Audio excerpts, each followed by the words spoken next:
टुंग टुंग का साया एक गांव था। वहाँ के लोग सीधे सादे और मेहनती थे, पर एक बुरी आदत थी। वो लोग हर रात चुपचाप जंगल में जाते और वहाँ से लकड़ियाँ काट कर लाते। दिन में सरकार का डर, पर रात में सिर्फ कुल्हाड़ियाँ और लालच। एक रात दो गांव वाले कुल्हाड़ी लेकर जंगल में घुसे। घनी झाड़ियों और ऊंचे पेड़ों के बीच वो एक भारी तने पर नजर डालते हैं। एक लंबी लकड़ी जो बाकी लकड़ियों से बिल्कुल अलग दिख रही थी। उस लकड़ी पर धारियां थीं, मानो वो सांस ले रही हो। अरे देख, ये लकड़ी तो खुद ही जमीन पर लेटी है, काटने में टाइम नहीं लगेगा। हिप हॉप ने कुल्हाड़ी उठाई। तभी एक आवाज आई, बहुत धीमी लेकिन कानों के पार जाती हुई। टंग टंग टंग। सब ठिठक गए। सकूरा ने इधर उधर देखा लेकिन कोई नहीं था। फिर वही आवाज, इस बार तेज। टंग टंग टंग। हिप हॉप के पैर थरथराने लगे।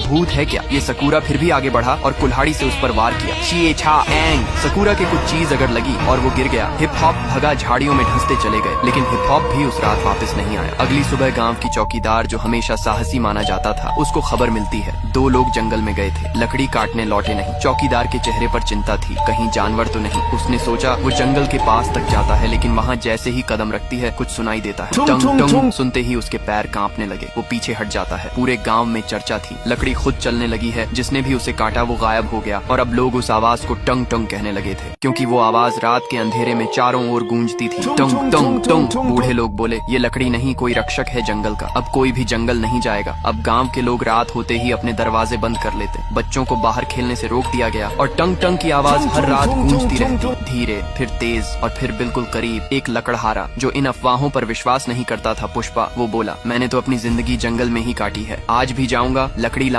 देखता हूँ कौन रोकता है। रात को वो अकेला जंगल में गया और कुछ घंटों बाद उसकी चीख सुनाई दी, बचाओ, ये कोई लकड़ी नहीं, ये जिंदा है। फिर उसका कुछ पता नहीं चलता। चौकीदार ने अब ठान लिया था, ये सिर्फ कोई अफवाह नहीं, कुछ है वहाँ, कुछ ऐसा जो हम इंसानों को रोकना चाहता है। वो बुजुर्गों के पास जाती है। एक बूढ़े बाबा कहते हैं, वो लकड़ी नहीं, जंगल का राजा है। टंग टंग। न वो आदमी है, न जानवर, न भूत है, न देवता। वो जंगल की आत्मा है। जब भी किसी ने जंगल को नुकसान पहुँचाया, वो टुंग टुंग बनकर लौटा। चौकीदार अकेली जंगल के पास खड़ा था। हवा तेज हो रही थी, पेड़ हिल रहे थे और फिर वही आवाज, टंग टंग। झाड़ियों के बीच से वो आकृति सामने आई, लकड़ी का बना एक इंसानी आकार, बिल्कुल सख्त, पर आंखें जल रही थी। चौकीदार की सांस रुक गई। वो देख रहा था जंगल के रक्षक को, लकड़ी के राजा टंग टंग को। टंग टंग कुछ नहीं बोला, सिर्फ एक बार जोर से गूंजा, टंग टंग, और जंगल की जमीन कांप उठी। पुष्पा भागा नहीं, लेकिन उसकी आंखों में पहली बार डर नहीं। सवाल था, क्या ये राक्षस है या रक्षक? ये वीडियो फ्री फायर को टैग करो पार्ट 2 के लिए।